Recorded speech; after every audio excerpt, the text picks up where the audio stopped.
what's up, y'all? This is me, DMC, and the place to be, the K-I-N-G. Now, you might be wondering, what the hell am I doing in the Repop metaverse? Well, I love comics. I love comic books. I love superheroes. I love villains. I love reading. I love drawing. I love all of that. I also would like to say that I have my own comic book that I put out. 4 years ago, I started my own comic book company. Daryl Makes Comics, DMC, and a place to be.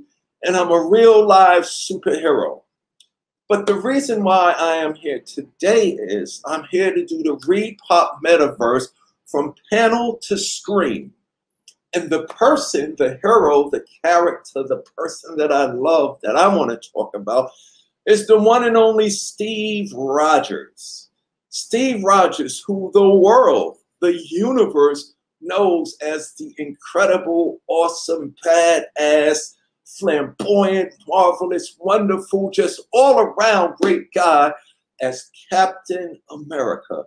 Captain America was one of my favorite books to read when I was a little kid. There was just something about Cap that I could relate to, trying to fit into a world that you feel you don't fit into, a world that doesn't want you to fit in, a world that wants you to conform and change and not have your morals and believe what you believe in order to, you know, be part of the universe, to do stuff for selfish and greedy and just ignorant gain and all of that. So when I was a little kid, there was just something about reading Captain America out of all the other superheroes that was enthusiastic, that was interesting, that was enlightening, that was invigorating, very adventurous, hands down.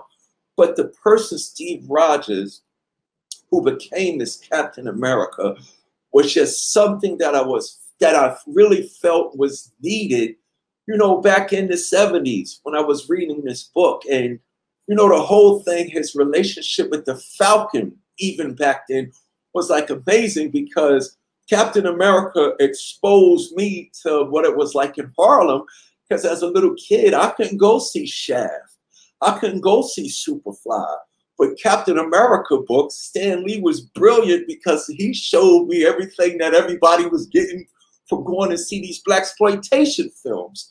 So all around, when it just came to positivity, when it came to political issues, when it came to historic issues, when it came to social issues, and even when it came to personal issues, there was just something that was so captivating and mind-blowing and consuming about reading Captain America.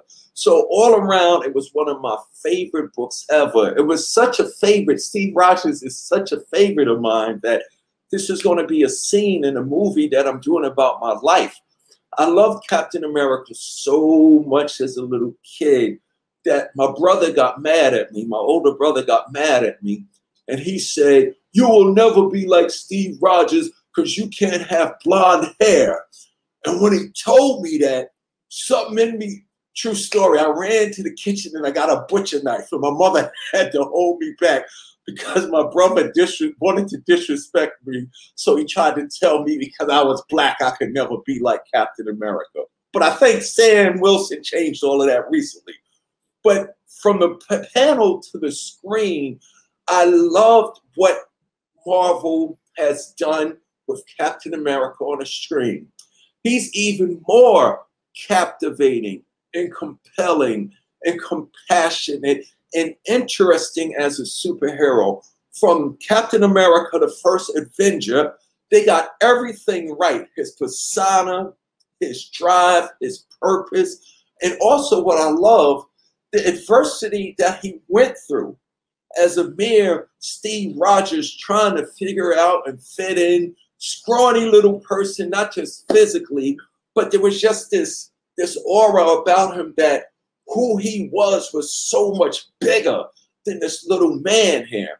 And it was just written in the stars. It was his purpose and destiny to be chosen as that guy that would become the super soldier that he is.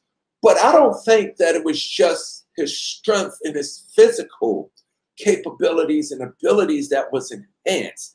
He already had a superpower, and by becoming Captain America, it allowed the force, the power, the feeling, the passion, the caring, the love, and the desire of this individual, this human being, this entity, the soul who was Steve Rogers, to allow him to become Captain America. So not only he could do what he did as a hero, who he is as a person was even maximized and personified and magnified. So they got it right from the panel to the screen with Captain America. Then they blew my mind with the Winter Soldier, and then they blew my mind with the Civil War.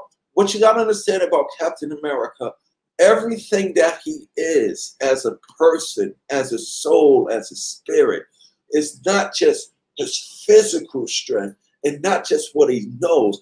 Captain America, out of all the superheroes, is really a great personification of what it means to have heart. Now, all of our superheroes have heart, but there was something about the mere, measly, minor person, human being called Steve Rogers that didn't just become this badass, kick-ass superhero. And I think that's what I liked about him in the books. So he's the one character out of, I would say, all the Marvel characters. I would have to put Wolverine there right there, but he was the one character that they didn't have to change too much or even add to put him on the big screen. Like, you know, Marvel is very, Marvel is an expert at adding comedy or adding dark drama or adding, you know, some kind of unique new aspect to the characters, you know what I'm saying? But the one-liners, the humor, the attitude, and the persona of Captain America was so perfected, so well created when Stan Lee first created him in the book on all of those panels of those wonderful books, that when he took Captain America to screen, you didn't really have to change anything about him. You didn't really have to add any contrived humor, stuff like that. All you had to do, which is true about all of us, might be cliche, is all you had to do with Captain America is just put him up on a screen and let the world experience this marvelous, no pun intended, magnificent, beautiful soul of a superhero. And like Stan Lee would say, nothing more you can say about Cap. He's done it all. He will continue to do it all. And like my man Stan Lee would say, Captain America, Steve Rogers, who I still want to be like that, my knucklehead brother, enough said.